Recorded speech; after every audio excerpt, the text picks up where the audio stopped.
Olá, eu sou Marcela Linhares, psicóloga, e hoje eu tô aqui para falar com você, mãe, pai, que se sente cansado, esgotado de fazer combinados com seus filhos e esses combinados não serem cumpridos. De falar não e o seu filho não obedecer. Pelo contrário, continuar no comportamento desafiador. Hoje eu tô aqui para falar com você que já tentou de tudo na educação do seu filho, que se sente frustrado como mãe, como pai, que se sente no limite, que não aguenta mais. Eu sei bem como é se sentir assim. Eu também já passei por esses desafios na educação das minhas filhas. E hoje eu tô aqui para te apresentar 5 estratégias, 5 técnicas, dicas que eu uso como mãe e especialmente que eu direciono centenas de mães e pais no consultório a lidar com seus filhos. Marcela, eu não sei mais para onde ir e o que fazer. Meu filho não me obedece, meu filho não me ouve e não respeita as coisas que eu falo com ele. E agora? E agora eu te falo que existe sim luz no fim do túnel. E é isso que eu vou te mostrar aqui hoje. E antes disso, eu vou te pedir para dar um like, para compartilhar esse vídeo com os pais, com as mães que precisam ouvir isso, que passam por desafios na educação dos seus filhos, que também se sentem frustrados, tristes mesmo, nesse papel de educar, porque muitas vezes não recebem como retorno aquilo que tem como expectativa no comportamento dos seus filhos.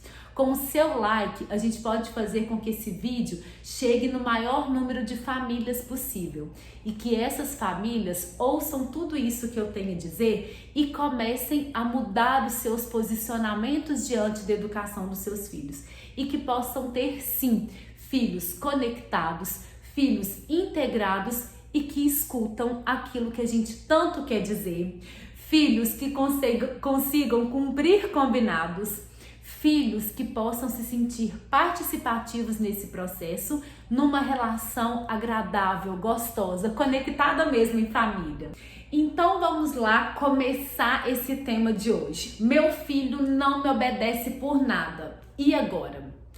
E agora a gente vai começar a falar no primeiro ponto que eu tenho para te contar sobre obediência. Muitas vezes nós pais acreditamos que a solução mágica para ter filhos que respeitam os pais é obedecer, é conseguir a obediência dos nossos filhos. E aí eu começo a fazer você pensar, o que significa obedecer?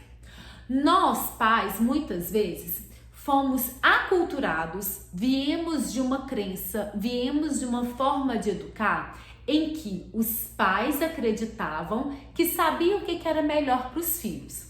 Os pais mandavam e restava para as crianças o quê? Obedecer. E hoje, muitas vezes, é isso que nós queremos dos nossos filhos. Nós queremos que os nossos filhos sejam crianças obedientes, crianças comportadas, crianças que sigam os padrões, crianças que estejam ali, disponíveis e prontas para fazer aquilo que a gente mandar. E aí eu começo a te fazer uma pergunta. Quando você pensa no seu filho no futuro, o adolescente que você quer que seu filho seja, o adulto que você quer que seu filho se torne, quais são as habilidades de vida que você gostaria que seu filho tivesse e que seu filho demonstrasse diante das situações que ele vive? Geralmente, quando eu faço essa pergunta, as respostas são: Marcela, eu gostaria que meu filho fosse autônomo, autoconfiante, eu gostaria que meu filho fosse criativo, que meu filho saísse da caixa, que ele conseguisse, diante da diferença, se posicionar, colocar a sua opinião baseada nos valores, que nós praticamos dentro da nossa casa. Então eu gostaria que meu filho fosse aquele adulto que realmente se posicionasse, que fosse aquele adulto empreendedor. Entendem onde que eu tô querendo chegar? Quando a gente fala de obediência, de seguir os padrões, de estar dentro da caixa, de fazer aquilo que eu mando, isso que nós queremos para o nosso filho hoje não encaixa com as habilidades de vida que nós esperamos para o nosso filho no futuro. Tá vendo que não encaixa? E aí, diante disso, o que nós podemos fazer? Nós podemos começar a entender que obediência significa disposição para obedecer, submissão completa, sujeição, ato ou efeito de se conformar com as ordens recebidas. É isso que você quer para o seu filho? Acredito que não no futuro. É claro que no primeiro momento seria mais fácil ter filhos obedientes, em que a gente fala uma única vez e os filhos obedecem. Mas será que com esse tipo de relação nós criamos esse adulto que a gente espera no futuro? Esse adulto crítico que consegue se posicionar? E aí, sabe qual que é o meu conceito? Deus me livre criar filhas obedientes. E o que eu tô querendo dizer com isso? Que eu quero sim ter filhas educadas, que consigam se posicionar, que saibam respeitar as diferenças e se posicionar diante delas, que façam suas escolhas com consciência, com crítica, filhas que saibam respeitar e cumprir combinados, mas combinados que elas também participam, combinados em que existe um espaço para troca. E é nesse ponto que nós precisamos trabalhar o nosso primeiro item de hoje, a nossa primeira estratégia. Será que nós precisamos ter filhos obedientes? Eu acredito que nós precisamos ter filhos respeitosos. E como que nós pais podemos fazer isso? O nosso papel é criar fronteiras, limites, fronteiras sólidas que mostram segurança para os nossos filhos. Mas dentro desses espaços, desses limites, nós precisamos dar oportunidades para que os nossos filhos participem, de acordo com a sua idade, de acordo com a sua maturidade cognitiva, mas as crianças, elas podem sim se colocar. Nós crescemos acreditando que sempre sabemos o que é melhor para os nossos filhos. Mas os filhos, eles têm muito a dizer e eles podem começar a se colocar de uma forma verdadeira, de uma forma aberta, porque eles vão encontrar pais preparados para fazer esse movimento. Então, vamos sair desse lugar de autoritarismo em que eu mando e o meu filho obedece, em que eu sei o que é o melhor para o meu filho e que para a criança só resta obedecer. E vamos passar para um lugar que eu defino os limites necessários, que eu defino até onde que os meus filhos podem ir, né? Fazendo essa fronteira de segurança, mas dando espaços para que o nosso filho também possa participar. Por exemplo, em vez de falar, filho, nós vamos sair e essa é a roupa que eu separei para você. Você pode falar, filho, nós vamos sair. Você prefere ir com a bermuda azul ou a bermuda verde? Isso serve para uma criança bem pequena. Em vez de falar, filho, é hora do almoço e seu prato tá pronto. E tá lá o prato pronto para a criança. Você pode falar, filho, todos os dias nós comemos 5 cores no prato. Das opções de hoje, quais são as 5 cores que você quer? Ou para um filho um pouco mais crescido, um adolescente, por exemplo. Em vez de a gente falar assim, hoje você não vai usar o celular o dia inteiro, você vai usar agora que eu tô aqui te vendo. Você pode falar com seu filho, filho, você tem todos os dias 1 hora disponível para ficar diante das telas. O que você prefere, fazer isso de manhã ou fazer isso à noite? Então, em todos os exemplos, os pais colocam o limite e dentro disso dão espaços para que a criança, o adolescente, o seu filho possa avaliar a situação e também se colocar. Combinado nesse primeiro item? A segunda dica de hoje, não mais para fazer os nossos filhos obedecerem, mas sim para a gente ter uma relação saudável em que a gente se sinta ouvido e respeitado pelos nossos filhos, vai começar com uma pergunta. E a minha pergunta é o seguinte: você escuta verdadeiramente o seu filho? E as respostas que eu tenho são sempre assim. É claro que eu escuto, Marcela, o meu filho me chama o tempo inteiro. O tempo inteiro eu tô ali prestando atenção. O tempo inteiro eu tô ali ouvindo o que o meu filho tá querendo dizer. Mas na verdade, bem lá no fundo, eu acho que a gente não ouve tanto assim. Sabe como que nós ouvimos o nosso filho e que é um jeito errado? Ou nem diria errado, mas um jeito que não funciona?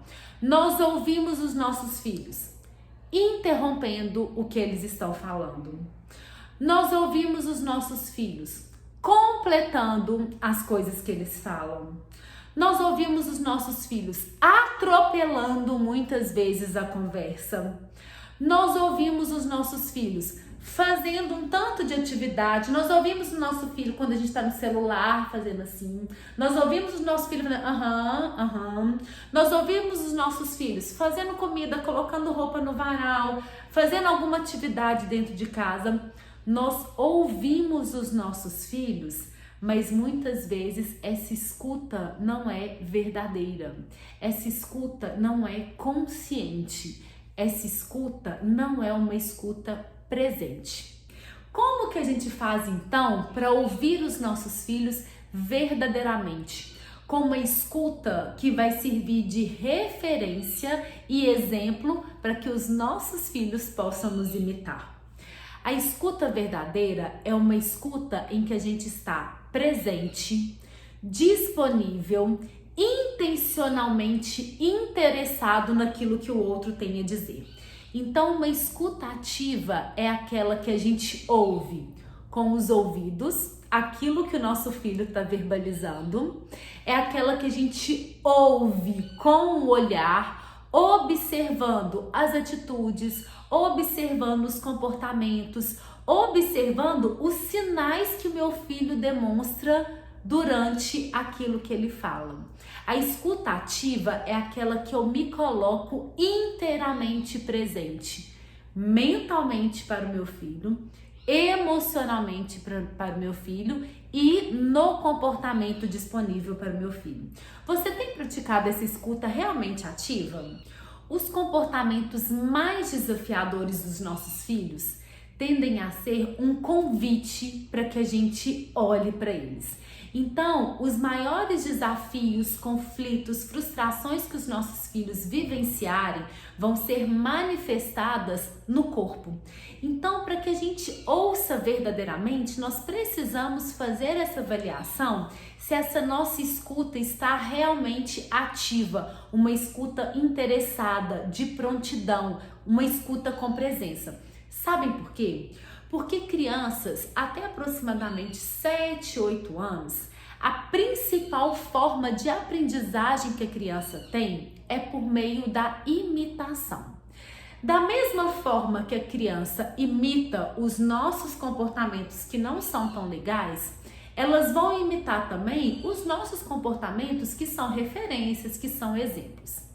Se o nosso filho não está nos escutando, essa é a minha grande pergunta. Será que eu sou um modelo de escutativa para o meu filho?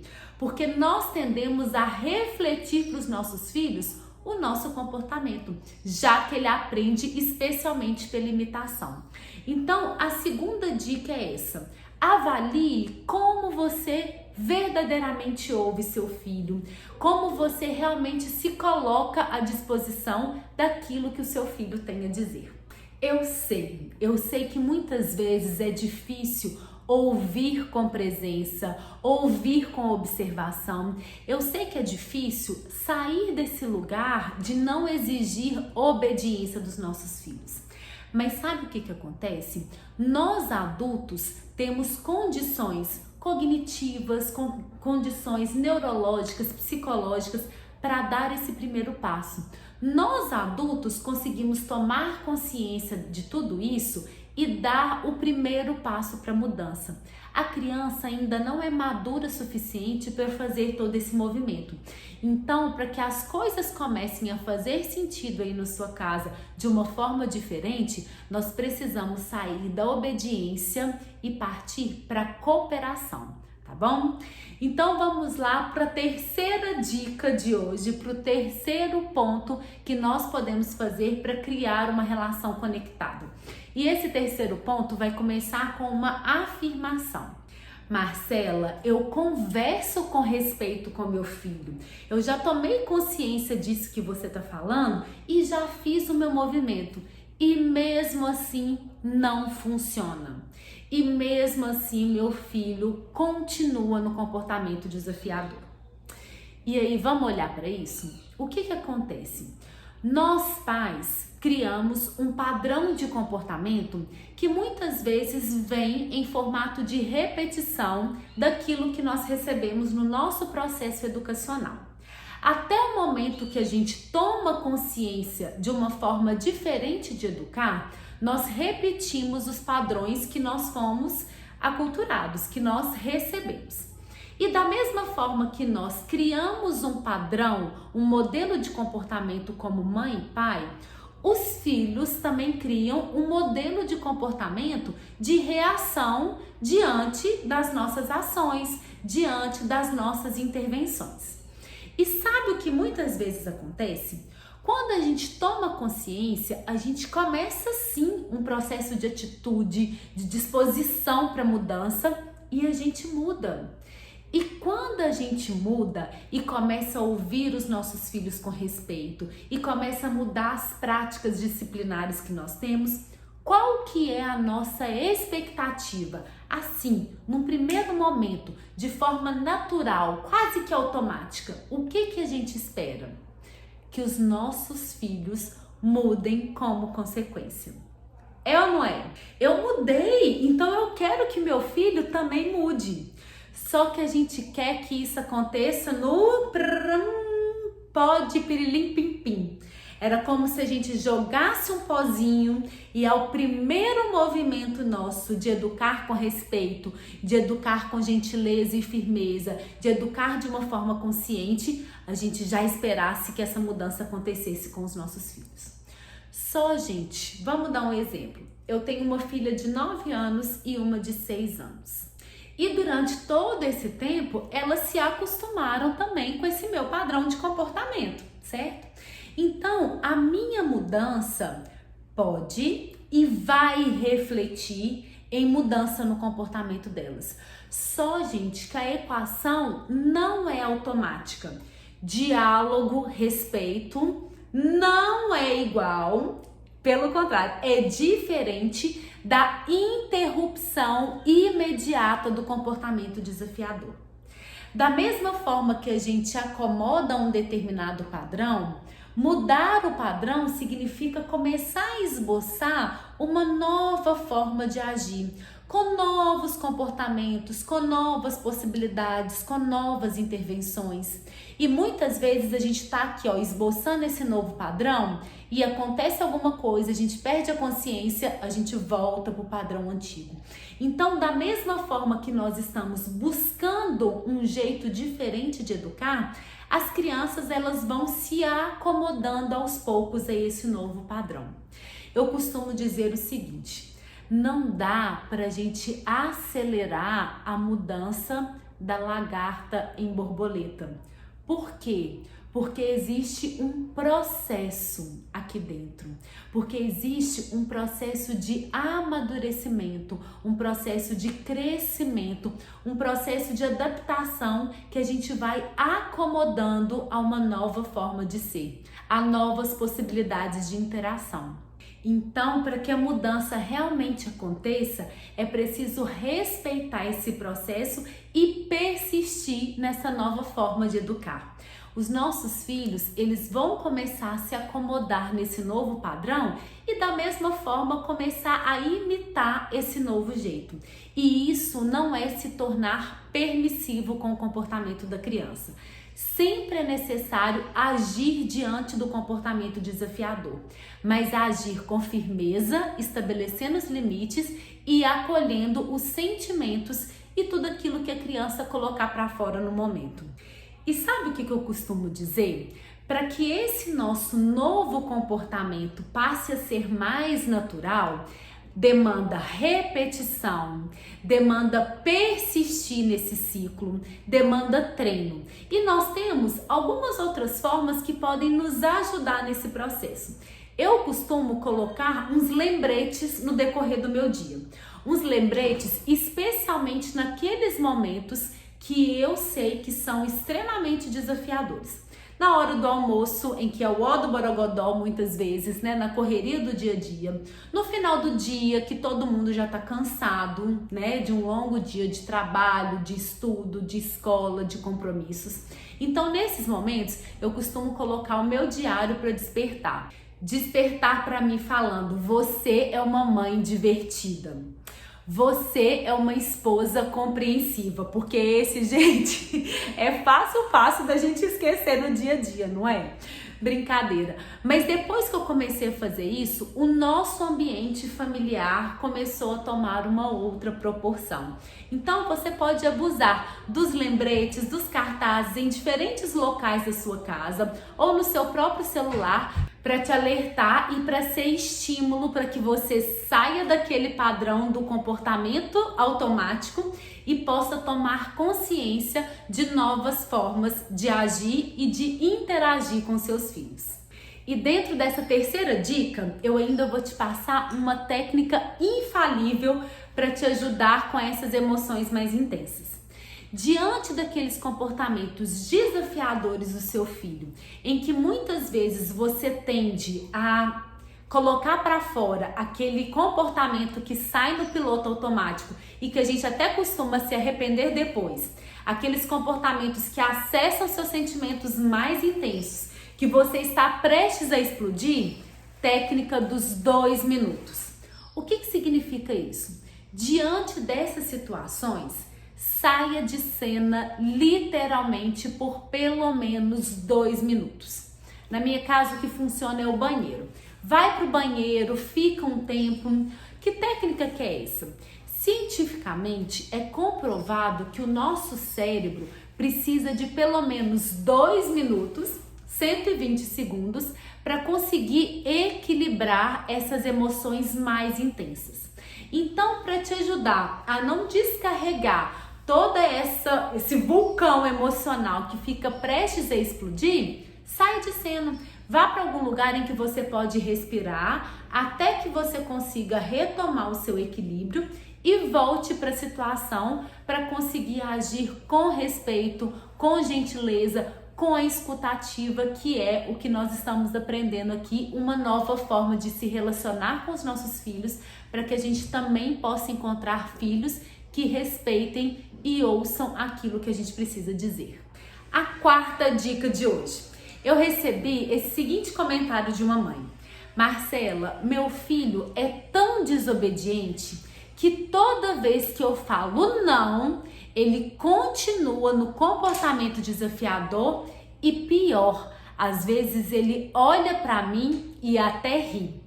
E qual que é a nossa tendência? É acreditar que os nossos filhos estão fazendo isso para nos testar, para nos atingir, que os nossos filhos estão fazendo isso porque eles estão querendo pirraçar com a gente. É ou não é?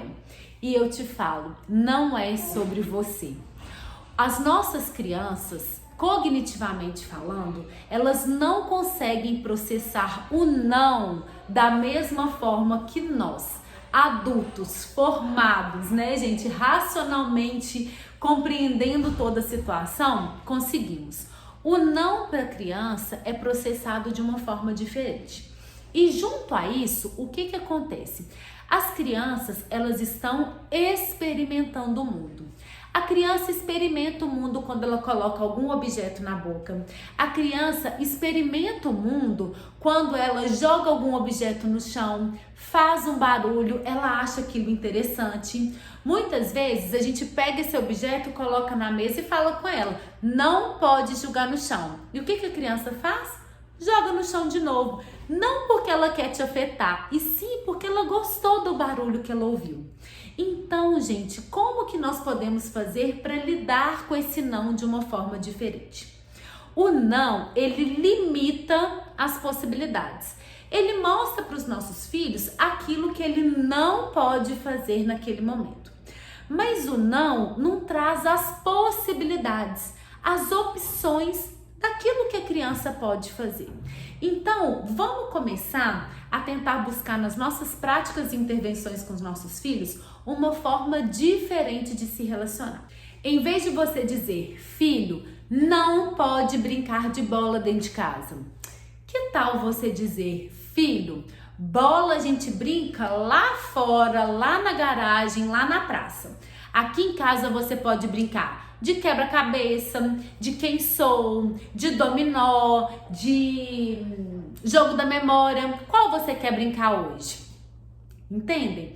Em vez de dizer, filho, não pode colocar o dedo na tomada. O que você pode dizer? Filho, tomada machuca, ela pode dar choque. Vamos brincar de uma outra coisa. Redireciona para um comportamento e para possibilidades que a criança pode fazer. Em vez de falar, filho, não corre dentro de casa. Fale com a criança aquilo que você gostaria que ela fizesse. Filho, anda devagar dentro de casa, temos vizinhos aqui embaixo. Entendem, gente? Então, quando a gente consegue conversar com a criança, mostrando para ela as possibilidades do que pode, ela tende a compreender melhor as nossas intervenções.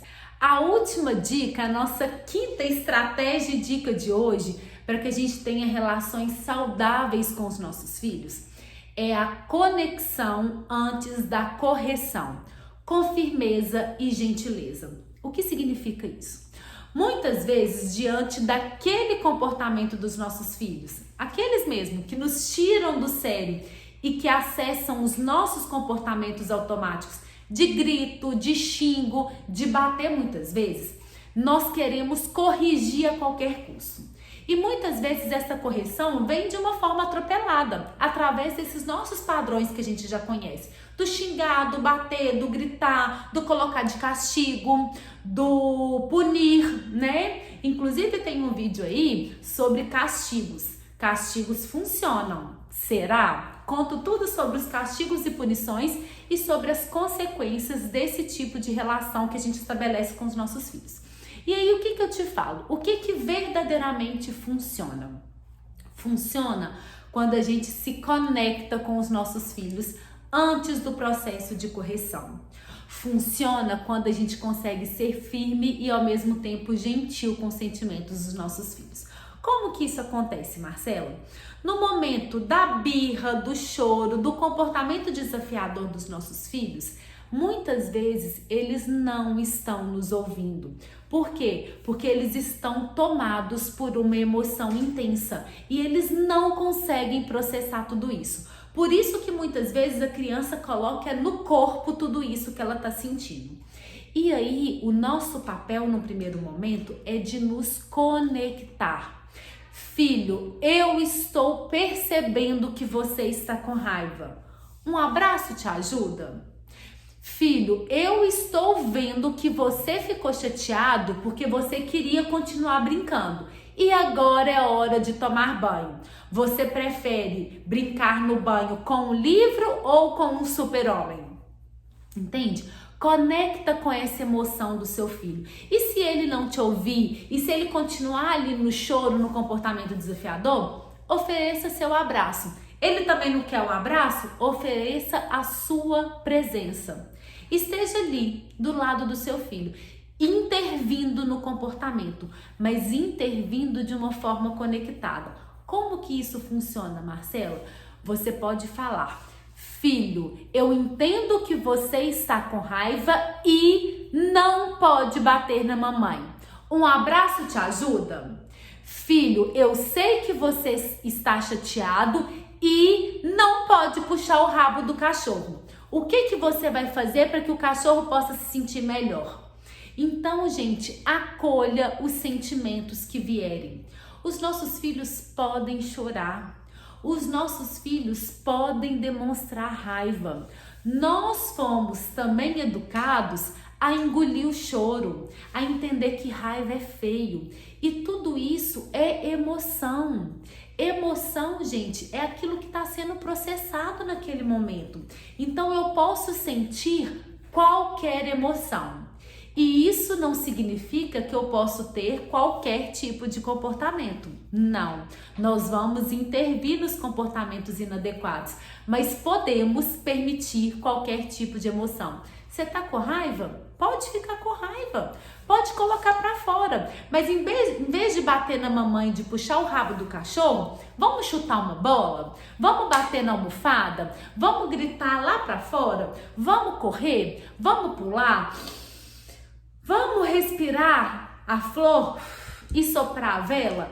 Vamos buscar técnicas que a gente também trabalha o corpo, mas técnicas que canalizam todas essas emoções por vias saudáveis. E ser firme com os nossos filhos não é sinônimo de ser sem educação, não é sinônimo de gritar e xingar. Ser firme com os nossos filhos é não permitir que eles ultrapassem barreiras importantes. É não permitir que eles ultrapassem os valores que são estabelecidos dentro de casa. Mas com gentileza, mas dando colo. Eu falo, gente, que o não, ele pode ser dito, mas o não que é dito com carinho, o não que é dito com amor, o não que é dito com colo, ele é melhor processado, né? Então, trabalhem todas essas técnicas com seus filhos, que certamente vocês terão uma nova relação na casa de vocês. Recapitulando as 5 dicas para lidar com os nossos filhos. 1. Questionar sobre a nossa cultura de obediência e trazer uma cultura de participação, de envolver os nossos filhos, dependendo da sua idade, da sua maturidade, em pequenas decisões, permitindo que eles possam participar, permitindo que eles escolham criticamente aquilo dentro de um rol de possibilidades ilimitado. 2. Prestar atenção no quanto nós estamos ouvindo os nossos filhos. Estabelecer uma escuta ativa, consciente, presente, com disposição e interesse, para estar ali mentalmente, emocionalmente e no comportamento. É ouvir os nossos filhos para sermos ouvidos. 3. Você está agindo com respeito e o seu filho ainda não mudou o comportamento? Tome consciência e persista nesse novo padrão de comportamento. Demanda tempo, demanda um processo para que a gente se acomode a uma nova forma de se relacionar. Então, a persistência, continuar agindo de uma forma respeitosa, fará com que o seu filho encontre em você um exemplo, uma referência de como que ele gosta de ser tratado. E da mesma forma que ele imita padrões negativos, ele vai começar a corresponder nesse padrão positivo de se relacionar. E lembrando ainda da técnica dos 2 minutos, quando tudo parecer difícil demais para a gente lidar. Saia de cena, equilibra e volte focado na solução do problema. 4, vamos trabalhar os nãos e a nossa forma de mandar o tempo inteiro nos nossos filhos. Com perguntas curiosas, com participação, com afirmações daquilo que a gente gostaria que os nossos filhos fizessem, com orientações das possibilidades e opções que os nossos filhos podem fazer e não somente focar naquilo que não pode ser feito naquele momento.